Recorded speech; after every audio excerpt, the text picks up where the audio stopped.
It was senior night for Indiana women's basketball Thursday night, but 17th ranked Maryland came into Assembly Hall with a mission. Illinois spoiled our senior night, and it was time to spoil somebody else's. Indiana's continued struggles with inconsistency helped make that mission a success in a 74-60 Terrapins win. The Hoosiers and Terrapins were statistically similar, except for one major stat: rebounding. The Terps out-rebounded Indiana 39-24, and Terry Morin says it has nothing to do with the X's and O's. If why that is, I don't feel like we're as physical as some other teams, but I know we need to be. We need to be as physical back. Like I told Chloe, at one point, Cheyenne Sellers just pushed her off and popped back and got a shot. And I said, nobody should come in here and push you off, right? You got to stand your ground and not let teams, bully you like that. Maryland threw the first punch, holding Indiana to 20 points in the first half on 9 for 27 shooting, while making just enough shots to go into halftime up 30-20. The Hoosiers would bring it within 5 in the second half, but led by Cheyenne Sellers and her 21 fourth quarter points, Maryland made every timely shot down the stretch to pull away victorious. With March closing in, the Hoosiers are still looking for something to click. We have to make sure we go to Purdue, handle business, and then it's game on, and we all know that, and we have to make a run in the right time, and we're gonna do that. We're a team that's really together. We're not gonna stop fighting, here till the very end with trying to figure out, what it is. But it's been disappointing. It's been frustrating, and we're always as coaches trying to figure out, okay, what other angle can we come that they'll maybe get the message, right? Indiana moves to 17-11 on the year, 9-8 in conference play, and will head up to Mackey Arena to face the Purdue Boilermakers on Sunday. For the Hoosier Network, I'm Ian Plaskoff. Indiana volleyball got back in the win column Sunday, taking down the Northwestern Wildcats 3-0 to end a 5-match losing streak. The key to victory? Getting healthy. With Cameron Hayworth and Avery Tatum back in the lineup after missing Thursday's match versus Wisconsin, Indiana's attack was clicking all night long. I've said this all year. If we're healthy and firing, we're really, really good. And I think if you take away two of the best players from any team, they're going to struggle. So full respect to the kids, because we battled against Wisconsin. We just weren't at full health, and I thought we were a little bit more healthy tonight and played a pretty good match. It was a dynamic and efficient attack with Hayworth back running the show. Indiana hit an efficient 358 with production from all over the court. Candela Alonso Corcelis led the match with 15 kills, and Avery Tatum had 14 in her return to play. Indiana moves back up to 500 on the year at 10-10 and is still in search of a compelling tournament resume with 10 matches to go in the season. Because we're going to have to go 500 down the stretch to validate the risk I took in the preseason with the RPI and playing really good teams. But we're in a great position. We've got the schedule is always hard in the Big Ten, but certainly a little bit easier than it was in the first 10. And now we just got to put together a 500 last 10 matches, and I think we're in the mix. The Hoosiers will travel out to Piscataway on Friday to take on Rutgers and begin the final third of the season. From Wilkinson Hall, Ian Plaskoff, IUSTV Sports.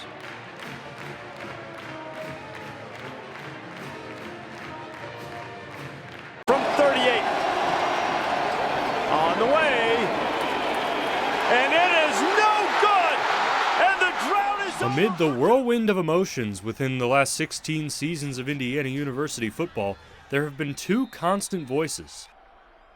One, of course, being the great Don Fisher. Here's the kick. He's got the leg into it. If it is good, and it is! The other? Welcome back to Crimson Cast. Welcome back to Crimson Cast. Welcome back to Crimson Cast. Welcome to Crimson Cast. Welcome to Crimson Cast. Welcome to Crimson Cast Live. Director of the sports media program at IU and lifelong Indiana football fan Galen Clavio has kept the content coming with over 1,200 episodes of Crimson Cast. Clavio and his co-host Scott Caulfield have continued to make Crimson Cast the go-to podcast spot for IU football fans since 2008.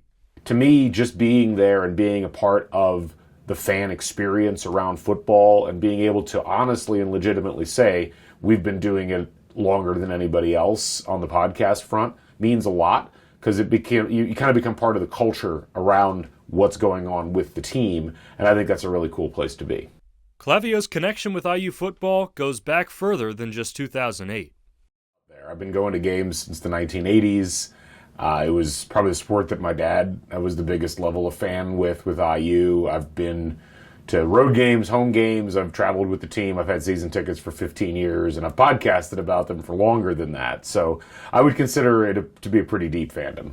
Of course, with Indiana football being the losingest program in Division I football history, the fan base and the podcast have lacked some motivation over the years. It became a matter of habit. It was something that kept us busy during the early fall and then the late fall while we turned over to basketball. And, occasionally you'd have those games where it made it all worth it, where they would make a bowl game or they would beat Purdue or something like that. So there were just enough moments that made it decent enough to continue on doing that. I didn't feel bad about doing it. Indiana is 11-1. The fever dream continues, Scott. An absolute, complete destruction of Purdue. There's almost not words to describe how one-sided that game was last night. It's safe to say the 2024 Indiana football season provided more of those special moments than anyone could have imagined. With new levels of interest, fans needed a place to go for information and conversation, and Crimson Cast was right there waiting for them. It's something that Clavio and Caulfield didn't necessarily see coming. It's been wild. That's the best adjective I can give you is wild. Like the audiences have grown between 5 and 10 times what they were in previous years. There's that much interest.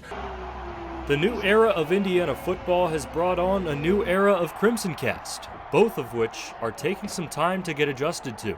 It's created this weird situation where I am really recognizable everywhere I go, which I never thought would happen. Like when you're podcasting for years and nobody even listens, you never think at some point I'm going to be walking down Kirkwood Avenue or walking into a football stadium and people are going to stop me and say, "Hey, love the podcast."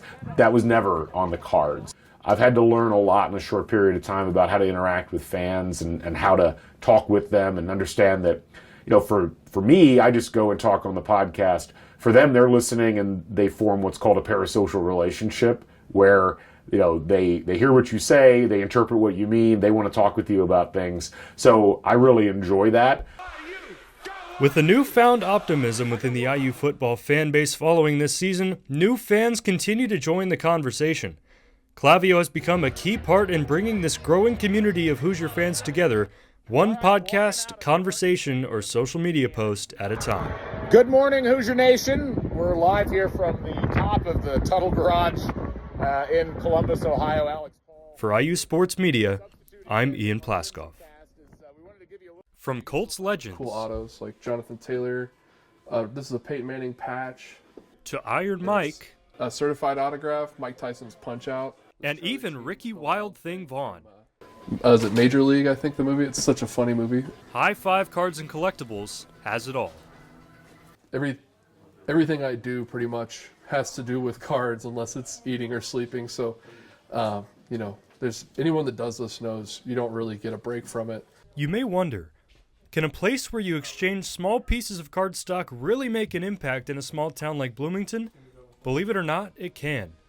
High Five may be Bloomington's only card shop, but it aims to serve as more than just a card shop. Maybe it takes you away from your life a little bit, and you can come here and go and kind of feel like a kid, and feel nostalgic and remember why you collect, remember why you like the things you do. The hobby of collecting can often get very intense and very competitive, but High Five Cards and Collectibles aims to do it differently, creating a home away from home for its customers.